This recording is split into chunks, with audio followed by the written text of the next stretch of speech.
Hello everyone Pioneers, आपका स्वागत है एक बार फिर से एक नए वीडियो में। दोस्तों, इस वीडियो में आज आप जानेंगे कि बिटकॉइन को जन्म देने वाला इंसान जो 2009 में बिटकॉइन आया, ब्लॉकचेन टेक्नोलॉजी पे आया, डिसेंट्रलाइज बन के आया और क्रिप्टो करेंसी की दुनिया में एक तूफान मचा दिया है। आज की डेट में अगर देखा जाए तो बिटकॉइन इतना हाइक पे जा चुका है और बिटकॉइन को जन्म देने वाला इंसान जिसका नाम था संतोषी नाकामोटो आज 15 से 16 साल से लापता था। बहुत से लोग ये कह रहे थे कि संतोषी नाकामोटो इस दुनिया में है ही नहीं।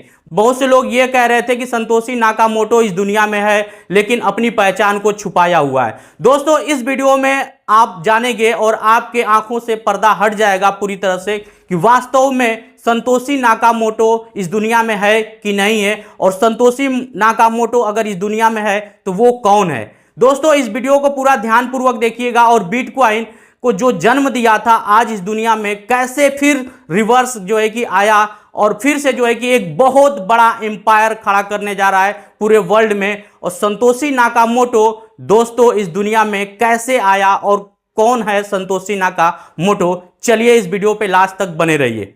इससे पहले दोस्तों वीडियो को एक लाइक कर दीजिए और आप हमारे चैनल पे नए हैं तो चैनल को जरूर सब्सक्राइब कर लें। दोस्तों, यहाँ पे कुछ मिनट की एक वीडियो क्लिप आपके सामने चलेगी, आपको पूरी तरह से स्पष्ट हो जाएगा कि वास्तव में संतोषी नाकामोटो कौन है और बिटकॉइन को जन्म देने के बाद, बिटकॉइन ब्लॉकचेन टेक्नोलॉजी को बनाने के बाद 16 से 15 साल तक इस दुनिया से लापता था।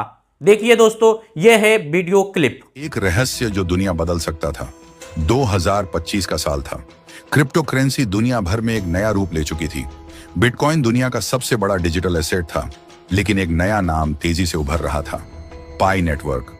हर जगह लोग एक ही सवाल पूछ रहे थे, निकोलस कोककालिस का असली मकसद क्या है? क्या वो सिर्फ एक और क्रिप्टो उद्यमी है या फिर कोई बड़ा राज छुपा हुआ है? अश्विन, एक खोजी पत्रकार, हमेशा से एक ही सपना देख रहा था, सातोशी नाकामोटो का असली चेहरा दुनिया को दिखाना। बिटकॉइन के जन्मदाता जो अचानक गायब हो गए, आखिर वो थे कौन? सालों से कोई इस रहस्य को हल नहीं कर पाया था, लेकिन जब उसने पाई नेटवर्क और निकोलस कोककालिस का नाम सुना तो उसके अंदर एक नया जुनून जाग गया। अश्विन ने निकोलस की पुरानी जिंदगी को खंगालना शुरू किया। स्टैनफोर्ड यूनिवर्सिटी से लेकर उनके ब्लॉकचेन रिसर्च पेपर्स तक हर जगह उनके काम में बिटकॉइन के शुरुआती कॉन्सेप्ट्स की झलक थी। यह सब एक इत्तेफाक भी हो सकता था या फिर नहीं।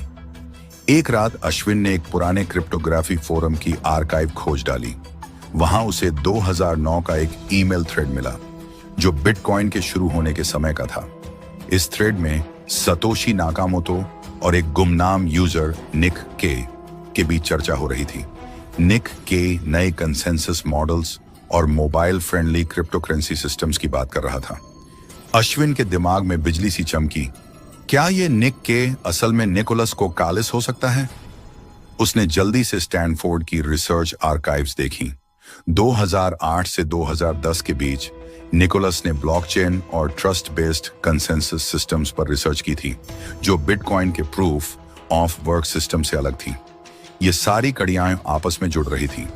क्रिप्टो दुनिया में एक बात मशहूर थी, सातोशी नाकामोटो के वॉलेट में 1 करोड़ बिटकॉइन पड़े थे जो कभी नहीं हिले। अगर ये कभी ट्रांसफर होते तो पूरी दुनिया हिल जाती। अश्विन ने एक जोखिम भरा प्रयोग किया। उसने पाई नेटवर्क के ब्लॉकचेन पर एक एनक्रिप्टेड संदेश डाला, सतोशी, अगर तुम यहां हो तो एक छोटा सा संकेत भेजो। कुछ दिन बीत गए, कोई जवाब नहीं आया, लेकिन एक हफ्ते बाद एक छोटी सी ट्रांजैक्शन हुई। सतोशी के पुराने वॉलेट से BTC एक सतोशी एक अनजान पते पर भेजा गया। क्या यह सिर्फ एक इत्तेफाक था या फिर एक छुपा हुआ संकेत? अश्विन ने हिम्मत जुटाकर निकोलस से एक इंटरव्यू अरेंज किया। जब उसने सारे सबूत रखे तो निकोलस बस मुस्कुराए और सिर्फ एक लाइन बोले, जरूरी ये नहीं कि मैंने क्या किया, बल्कि ये कि मैं आगे क्या करने वाला हूं। और इसके बाद उन्होंने सिर्फ एक चीज की, अपना लैपटॉप उठाया, स्क्रीन दिखाई और उस पर लिखा था, Satoshi Nakamoto the beginning. Ashwin समझ गया, दुनिया जिस इंसान को 15 साल से ढूंढ रही थी वो उसके सामने बैठा था। निकोलस कोककालिस ही सतोशी नाकामोटो थे। अंत पर एक नई शुरुआत बिटकॉइन ने डिसेंट्रलाइजेशन की दुनिया शुरू की थी, लेकिन पाई नेटवर्क आम लोगों के लिए एक नया मॉडल लेकर आया था। सतोशी ने एक बार फिर से क्रिप्टो करेंसी की क्रांति शुरू कर दी थी, इस बार एक नई पहचान के साथ। दोस्तों अब तो आपको पता चल गया होगा कि बिटकॉइन को जन्म देने वाला इंसान जिसका नाम संतोशी नाकामोटो था और आज डॉक्टर निकोलस निकल के आ रहा है आपके सामने। दोस्तों डॉक्टर निकोलस सर का जो प्लानिंग था 2003 से ही प्लानिंग जो है कि ये कर रहे थे कि एक ऐसा ब्लॉकचेन टेक्नोलॉजी को डेवलप किया जाए जिससे आने वाले समय में लोगों का गरीबी दूर हो सके और आने वाले समय में लोग एक अच्छा मुकाम हासिल कर सके और आने वाले समय में दोस्तों हर एक लोगों के जीवन में खुशियों का जो है कि माहौल हो।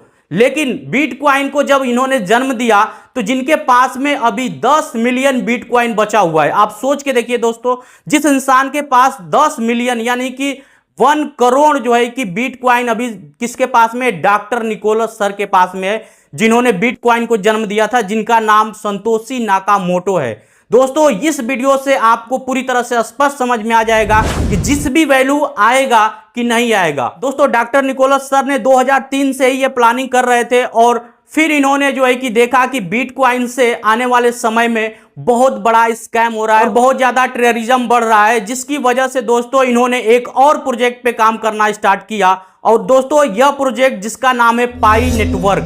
दोस्तों पाई नेटवर्क 2003 का प्रोजेक्ट है, लेकिन बिटकॉइन जो है आपका 2009 का प्रोजेक्ट है। देखिए यहां पे इस रहस्य को पूरी तरह से छुपाया गया था और आज जाकर के ये रहस्य आप लोग के सामने आया है कि डॉक्टर निकोलस ही संतोशी नाकामोटो है।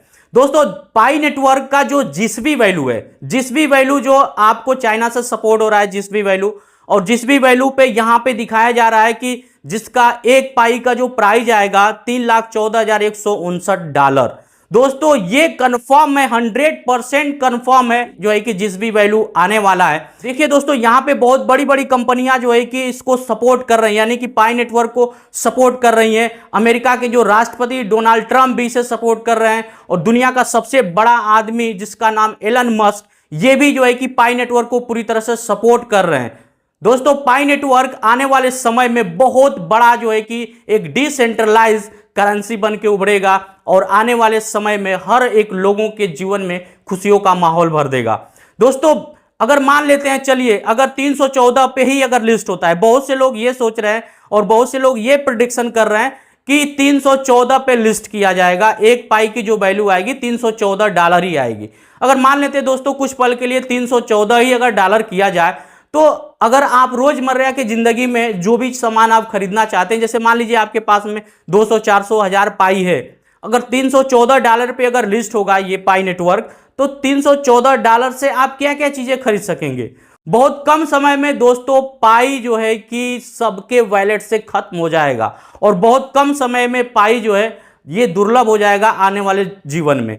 तो जब पाई बहुत जल्द बहुत से लोगों के वॉलेट से जब खत्म हो जाएगा तो कैसे पाई से वो शॉपिंग करेंगे, कैसे पाई से अपने रोजमर्रा की जिंदगी का जो भी चीजें हैं, जरूरत की चीजें, वो कैसे खरीदारी कर पाएंगे? नहीं कर पाएंगे अगर $314 पे लिस्ट होता है। दोस्तों मान लीजिए कि अगर $314 पे अगर लिस्ट भी हो जाता है तो आने वाले समय में फिर पाई नहीं मिलेगा और फिर से ये जो है सिस्टम पूरी तरह से कोलैप हो जाएगा और फिर से जो है कि संतोशी नाकामोटो को यानी डॉक्टर निकोलस को फिर से जो है कि इस दुनिया से गायब होना पड़ेगा कुछ सालों के लिए। लेकिन दोस्तों पाई नेटवर्क एक ऐसा नेटवर्क होने वाला है और यह एक फिएट करेंसी में उभर के आएगा। बहुत से लोग ये सोच रहे हैं कि जो एक्सचेंज पे पाई नेटवर्क लिस्ट हुआ है, जिस एक्सचेंज पे ट्रेडिंग चल रहा है, क्रिप्टो करेंसी का जो ट्रेडिंग चल रहा है, यह पाई जो है कि जिस भी वैल्यू पे लागू किया जाएगा। दोस्तों यदि ऐसा होता है तो जितने पाइनियर्स 6 साल से पाई की माइनिंग किए हुए हैं, जो इकट्ठा किए हुए पाई, कुछ 400, 500, 1000, लाख पाई जो इकट्ठा किए हुए हैं, तब तो दोनों की वैल्यू सेम हो जाएगी। चंद पैसों में, चंद डॉलर में जो लोग एक्सचेंज पे जाकर के पाई खरीद ले रहे हैं और जो इंसान 6 साल से मेहनत करके पाई इकट्ठा किया हुआ है, ये अगर दोनों साथ में मिल जाएगा तो फिर ये सिस्टम पूरी तरह से बेकार हो जाएगा। तब तो उन सभी पाइनियर्स के मेहनत पे पानी फिर जाएगा पूरी तरह से। दोस्तों पाई नेटवर्क को जो जिस भी वैल्यू सपोर्ट कर रहा है, यदि जिस भी वैल्यू पे लागू होता है, $3,14,159 पे अगर पाई लागू हो जाता है पूरी तरह से, यह स्पष्ट है 14 मार्च 2025 को 100% जिस भी वैल्यू आएगी। दोस्तों यदि ऐसा होता है तो आने वाले समय में बहुत से लोगों का जो है कि भाग्य खुल जाएगा और यदि आपके पास में जो भी पाई है उस पाई को पूरी तरह से बचा के रखिए, अपने वॉलेट से इधर उधर ट्रांसफर मत करिए, किसी एक्सचेंज पे जाकर के पाई अपने वॉलेट से मत ट्रांसफर करिए। यदि आप एक्सचेंज से पाई लेना चाहते हैं या एक्सचेंज से पाई पे ट्रेडिंग करना चाहते हैं तो एक्सचेंज पे ही पेमेंट करके आप पाई को खरीद करके होल्ड कर लीजिए, ताकि आने वाले समय में जब उसकी वैल्यू बढ़ेगी तो आप उसे बेच करके मुनाफा कर पाएंगे। दोस्तों 2025 आने वाले समय में आपका जीवन बदल सकता है और पाई को आप होल्ड करके रखिए, बचा करके रखिए। इस वीडियो के माध्यम से आपको पूरी तरह से स्पष्ट हो गया होगा कि बिटकॉइन को जन्म देने वाला कौन और पाई को जन्म देने वाला कौन है। दोस्तों डिसेंट्रलाइज ये करेंसी है और आने वाले समय में इसी का प्रचलन होने वाला है और धीरे धीरे क्या होगा कि जो आप कैश हैंड टू कैश कर रहे हैं ये धीरे धीरे पूरी तरह से समाप्त हो जाएगा और पूरी दुनिया ब्लॉकचेन टेक्नोलॉजी से ही चलने वाली है। आई होप दोस्तों इस वीडियो के माध्यम से आज आप जान चुके होंगे कि पाई नेटवर्क और बिटकॉइन क्या है और कौन इंसान बनाया। दोस्तों वीडियो को अभी तक आपने लाइक नहीं किया हुआ है तो लाइक कर दीजिए और चैनल को अभी तक आपने सब्सक्राइब नहीं किया हुआ है तो चैनल को सब्सक्राइब करके बेल आइकन को हिट करके ऑल पर सेलेक्ट कर लीजिए, ताकि आने वाली हर एक अगली इंटरेस्टिंग जानकारी आपको सबसे पहले मिलती रहे।